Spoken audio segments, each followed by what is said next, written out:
right, here we are on Whirlwind, our big old map, one of the newest additions to our map pool. MVP Monster is the blue Zerg down in the bottom right. He's already killed 3 evil geniuses in a row, and Thorzane, the red Terran up in the top left, is here to try and stop him. Okay, and Thorzane, it's been a while since he's actually appeared in an IPL event, I think, for a while. He has been used in Team League situations quite a few times, especially notably for Mouse, where he came in the first season of Team Arena Challenge and actually all-killed IM in the Grand Finals in the first best of 9 before IM came back and won the second one. But, Thorzane does have good success in IPL events, and excited to see his return. That's pretty awesome that the only 2 all-kills of IM that I think have ever happened are QXE and Thorzane. Yeah. Did Tasia? Tasia got because the first member of Liquid went down, then he all killed. Oh, that's right. Afterwards. So he did all kill. So it wasn't a 5-0, but he still all killed them. Okay. Right. Wow. Yes. So IM's actually been all killed 3 times, all by Terrans. Yes. Interesting. Okay. So if you want to all kill IM, just put in multiple Terrans. There you go. And you'll do it. I mean, that's like 100%, I think. Guaranteed. Yeah.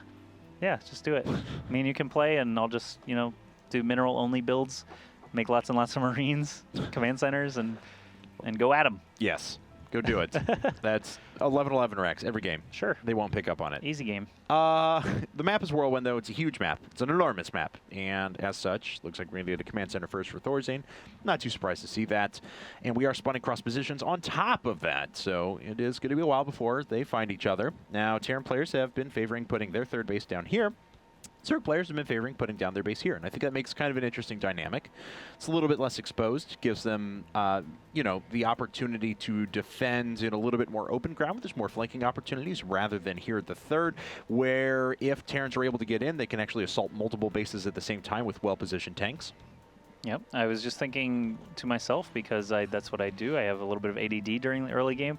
Wouldn't this game be fun if there was just no mini-map, and then they get put on this map Whirlwind, they just have no idea where they're supposed to go, or what they're supposed to, where the spawns are. I remember in Brood War, it's just black. That's what I was about to say, so like Brood War, yeah. Well, I was thinking more specifically like some Brood War UMS maps where they hide the UI, and you're just exploring, like they're like little RPGs, and you run into dead ends every once in a while, and you have to turn around and backtrack. Oh, the RPG UMS games? Yeah. I love those. I know, they're a lot of fun. But Back to school RPG, anyone? Come on, someone's got The Jock was an Ultralisk, I think.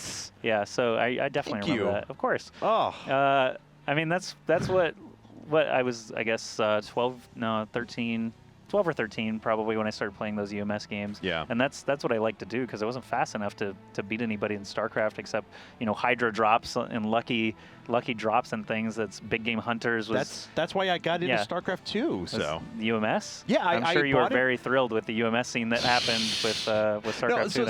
So my intention was because UMS games in Brood War were my most played games as a child. All of it. I mean, if you name some sort of a UMS, Protect the Queen, Nuke the Whales, any of them. So I played all the Evolves. Oh my God, I was a master at Evolves. So that's what I played all the time. So we see a third command center. I don't want to neglect this game coming up. So I bought StarCraft 2 with I'll jump in and play the UMS games because of how fun it was back in Brood War, and then jumped into the competitive scene, and that's how I started getting into the regular multiplayer, I suppose. I just had a discussion with Arlock actually about Evolves, and Frank didn't know what we were talking about. We're what? Like, how do you not know Evolves? It's like the best UMS ever. You start with like a Marine or a Zergling or a Zealot, and you go up these different paths as you get more kills, and you fly around your science vessel, and it spawns underneath them. I love that game, man. Oh, that game is awesome. But Goliaths was another fun one. No one could even no one could remake Evolves for StarCraft 2. Come on, guys. Actually, I think I did play an Evolves, but it was not very good. Yeah, Evolves. Goliaths is the big one that I wanted to see. Or Golems is what they called it. You could. Oh, Golems is interesting too. You combine them in different ways to and you get could make like super big units. And you had to know like the super secret ones that weren't on the best combinations. They had that in StarCraft 2. I definitely played that. I definitely played Golems, but I haven't played UMS games in a while in StarCraft 2. Anyway, Star Jeweled. Yes, Whammy. back to this game, we actually have Double Factory being produced for Thorzane after he started with the double unupgraded barracks, so no upgraded Marines at all. I want to see exactly what Monster has seen of his opponent yet, as he is actually expanding in this pocket, which could give Thorzane some opportunities to exploit that later on.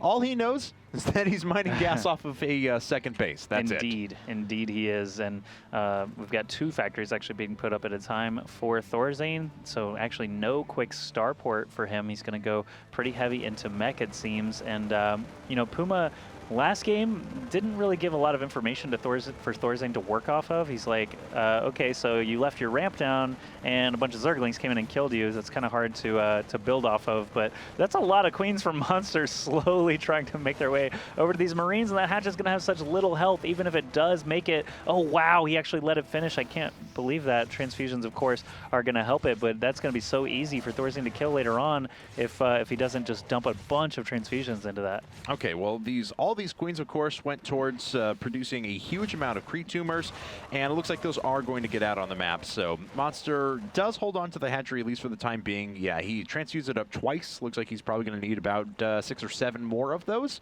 And now we see a full transition into mech for Thorzane, as he is dropping down 3 more factories, going up to double armory, and making sure that his third base starts to get saturated. We're going to see quite a lot of mech here. Makes me wonder if he's going to go super duper tons of Hellions, as Blue Flame is getting researched very quickly here.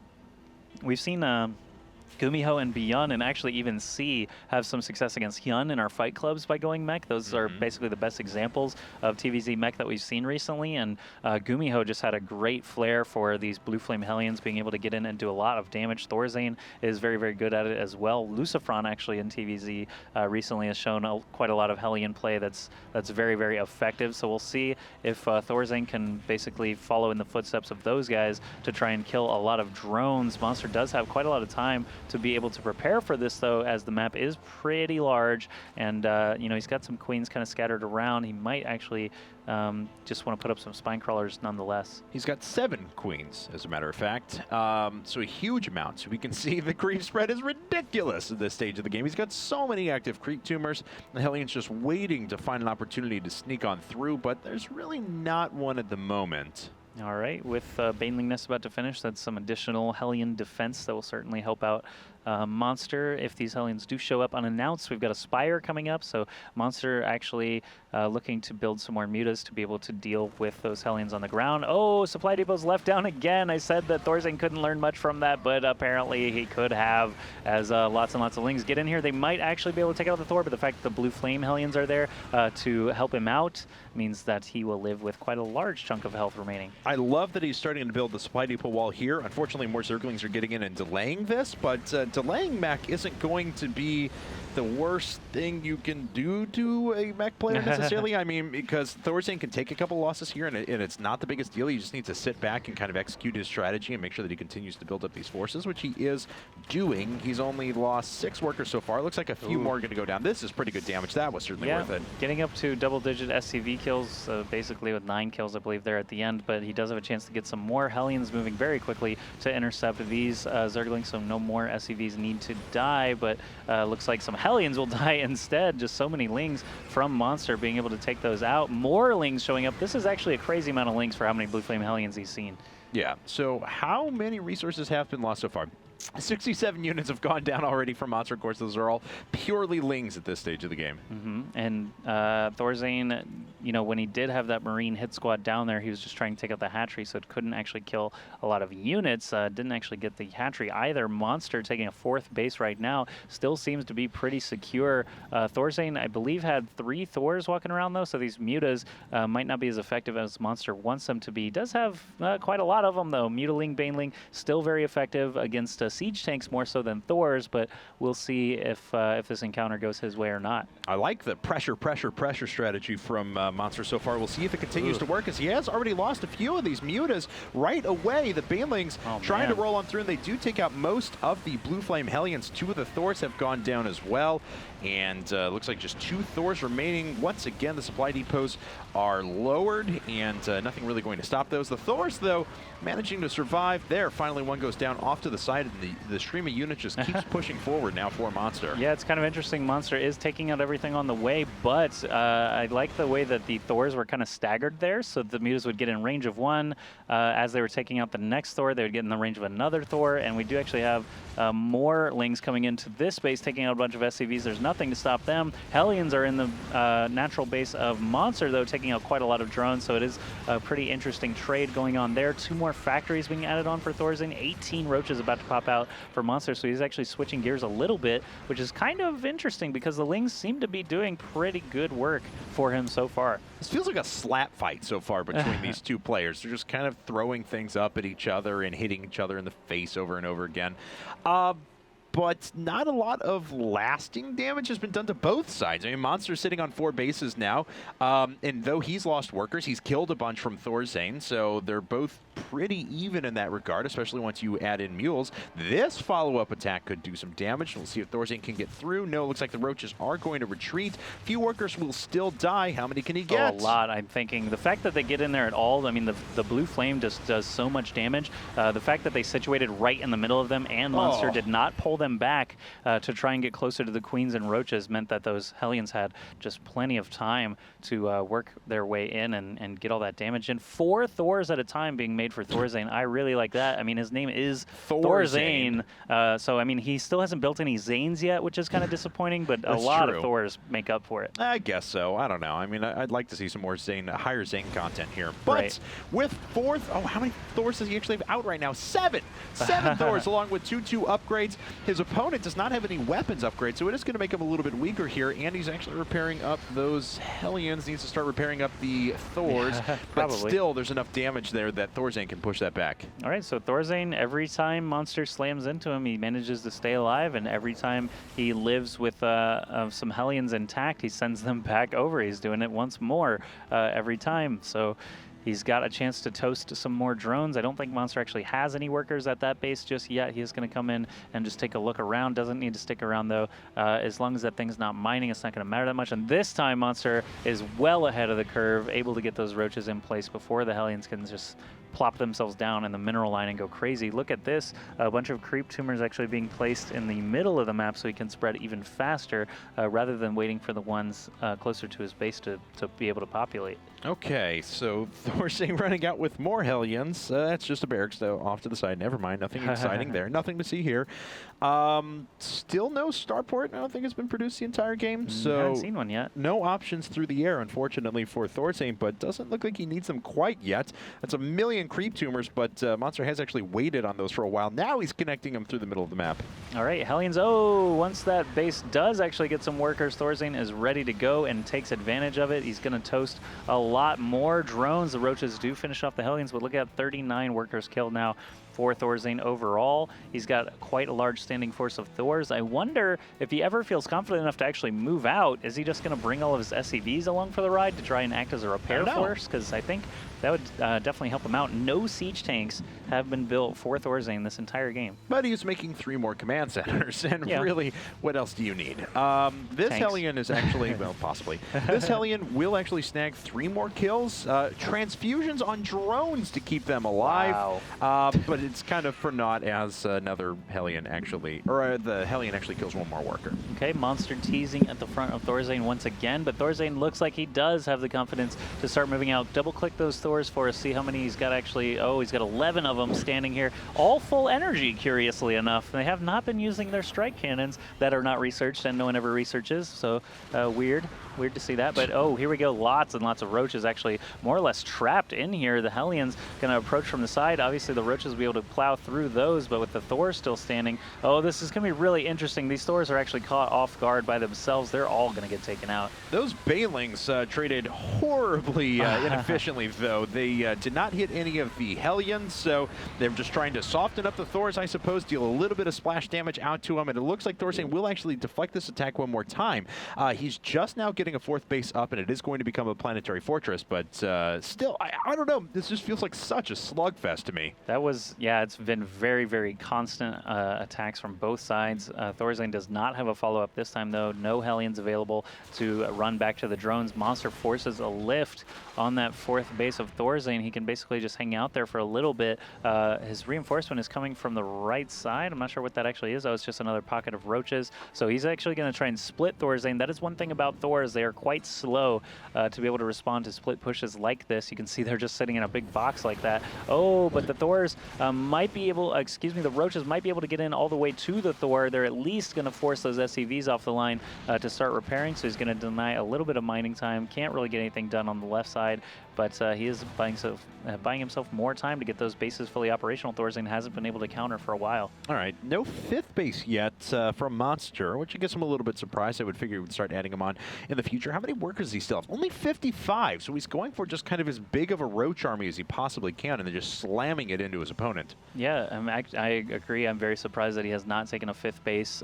He's got that whole side of the map to work with because Thorzane can't really risk leaving his base just yet. He's putting up sensor towers and still making only Thors. He thinks that's going to be the best way to beat the composition that Monster has. Monster is kind of afraid to go into Broodlords or Infestors because they would both get powered down so quickly by the Thors. So we basically stalemated at this huge Roach Force versus huge Thor Force in this Game 7. That's right. And on top of that, Thorzane has 1 million command centers, so he'll be able to reproduce his army theoretically very quickly. The Banelings just crashing into the front line of Thors. Nothing is being repaired up, and the Roaches just continue to push on through. Now, finally, SCVs are being brought off the line to try and repair this up. I don't know if it's going to be in time, though. Yes, it is, and the Roaches are repelled. Man, that was like the most boring fight. Neither side had abilities or anything. They're just like, oh, I'm going to shoot you. No, I'm going to shoot you faster. And then it's like, oh, the SCVs showed up, so something changed. It was like literally they were just punching each other in the head over and over because these units can't actually do anything. I'm actually kind of curious if Monster had Burrow. He's getting it right now. I was gonna say if he had Burrow there, he might have been able to do some more shenanigans. Burrow movement, could actually help him out. I'm surprised I didn't think of it earlier. I'm very surprised he didn't think of it earlier because that definitely would help him get through here. There's no turrets, really. He's got a bunch of scans available, but definitely if Roaches popped up in his SCV line, that would be pretty devastating. Tanks! The first tank has actually started to fight now, and Roaches bust through the supply depot. They don't do anything else. They just kind of run into a lot of mech units. They did it. Thorzane's little supply depot wall, yes, it's annoying to have to rebuild those, but it's delayed so well because imagine if he hadn't detected those Roaches until they run up and they're starting to shoot the command center, and that's a big difference. And Monster still has not built a drone in quite a long time, has not built another base in quite a long time. I'm really kind of shocked, I guess, that he's kind of stalling himself out in this late game. He could have this whole half of the map taken. He could have just had endless waves of aggression with all the income that he was getting, and he just hasn't taken advantage of the fact that Thorzane's been more or less locked in his base this whole time. Yeah, I mean, even though we've had a lot of structures being produced, a lot of back and forth units. Look at the resources lost for these two players. 43,000. It feels like we're more at like the 15-minute mark than we are at the 25-minute mark. You know what I'm saying? I mean, even though they've built a lot of stuff, it just doesn't feel like we've arrived at that late game. But Thorzane has finally found the confidence. He can leave his shell. No, he doesn't want to do that because there's a bunch of Roaches with burrow movement now, fully equipped with that technology. Their little spiky heads actually let them burrow and move at the same time. But he's taking out, there is actually a turret right there for Thorzane. They're going to burrow move away, but they're still in detection range of the turret. One scan would just kill all of them. So Thorzane, I don't know if he thinks he killed them all or what, but he's just going to leave them there. Well, that's because the rest of the Roaches, they're directly underneath all of the mech units. They pop up right now. Banelings coming in from behind us. In addition, the siege tanks dishing out their splash damage. Thorzane loses a lot of stuff up at the front, but it looks like he is finally starting to kind of turn the tide. Yeah, the last couple of Roaches are starting to fall. A lot of units, once again, just kind of slamming their head into each other. We're now up to 60,000 resources lost. Yeah, and still both players under 150 supply. Both of them don't even have, neither of them have bank or anything. So this is just really just bizarre game. We've got so many tanks up now for Thorzane, though. That's definitely going to help him actually progress out here. If he feels like something might be up, he might be able to catch these Roaches, but I think Are they going to just pop up under the siege tanks and risk? Oh, a scan goes down and catches just the edge there, and Monster thinks he's caught, so he pops up and just starts to sprint. Yep. Look at that. And so the scan's coming in handy now. Oh, yeah, and there's so many orbital commands that it's fine. Thorzane can keep doing this. He can replenish them over and over again. He will try and catch these units out here in the open. It looks like he is going to retreat with most of his forces, actually, to respond to those. Yeah, with the siege tanks, I mean, that would help him finally move across the map because he could just leapfrog those and not have to worry as much about these roach run-bys, which are, you know, sound like not even a thing, but in this game they are a thing, and they are going to make it all the way to that SCV line. They should probably just unburrow and get their licks in while they can before all that mech shows back up. And as you can see, Monster's vision, he has no idea that all these orbital commands are sitting here, and that he can, in fact, yeah. Well, I mean, he's got to know, of course, that there are a lot of orbital commands, but he doesn't know how many, and he may have been a little bit more willing to try and trade some units there if he had known that. All right, so Monster is going to lose this hatchery. I'm not sure how, you know, important that was to him at this point. He's transferring just a ton of drones over to the base down on the bottom side of the map, so Thorzane does have quite a walk in front of him. It looks like Monster is wanting to trade, though, instead of deal with that mech force that was outside of his fourth. Okay, well, a few Thors dishing out their damage, picking up a few kills before they go down, but there we go with the tank position. That's really going to be what deals out the damage for Thorzane, and he does actually force away those roaches. They apparently want to catch this force out in the open and not really sure. Another planetary fortress is up for Thorzane as he continues to push ahead with his tech. Okay, lots of lings, roaches, and banelings being produced now for Monster. We still have plenty of Thors and tanks for Thorzane. He's going to have a little bit of trouble getting his armies put back together. Again, neither player with really any bank, so every unit is very important here. Monster, I like this. Burrow move is actually proving to be very improving of his abilities to take out these tanks. That was a terrible sentence, but either way, he's got a better shot at actually breaking these positions now with that burrow move of the roaches. He can finish off this last tank and finally be free of Thorzane. It looks like more Hellions have finally reappeared, though, and they're going to, look at the drones! No. What are they going to do? They have no chance, really. That scan just lets the Hellions pick off these drones. They can't even run away, and he's going to have to respond Monster with everything to take out those Hellions. Oh, man, we're up to 73,000 resources lost over the entirety of this game as the forces just keep kind of slugging back and forth. But Thorzane killed a base, and that is actually important because now he's on 5 himself. His mineral income is just outstanding now. 3,000 per minute with all of those mules down. Oh, look at Monster's gas income, 48. That is nothing. He's not going to be able to make any more roaches or banelings if he doesn't get some more extractors up right now. There, he's actually putting up both of the ones here, but Thorzane obviously knows this base is operational. He's going to get over there and try and do as much damage to disrupt it as he can. A lot of tanks. Actually, the count is getting much higher now for Thorzane. He can start that creep down toward the main and natural of Monster. Yes, he could. He's almost mined out of his third, but again, actually out of his fourth, too. So he will need to think of something past this 5th base, but he's now on 171 supply to his opponent's 116. He is at a 25 worker advantage that equalizes the armies just a little bit, but Thorzane does have pretty good control of this game now. It's getting further and further in his grasp as Monster is kind of struggling to get any gas income. He can't keep up with the high amount of mech that Thorzane is able to produce. We got 4 tanks coming at a time, still making those Thors, and obviously Hellions are a great standby to be able to dump all those excess minerals, so he can keep doing those hit and run tactics on Monster's bases. Monster just cannot tech or go anywhere until he gets more gas. He can't switch even if he wanted to at this point, so he is just dumping lots of minerals into Zerglings and using the remainder of his gas on Banelings. Okay, well, Thorzane, too, has defeated the Mutalisks at the very beginning of this game, and since then, Monster just never put up any more Mutalisks, which would actually be really nice for him at the moment. So Thorzane has pretty much just done all damage dealers. Oh, no big engagement at the end. That's GG. Monster was, of course, way down, and now Thorzane has put EG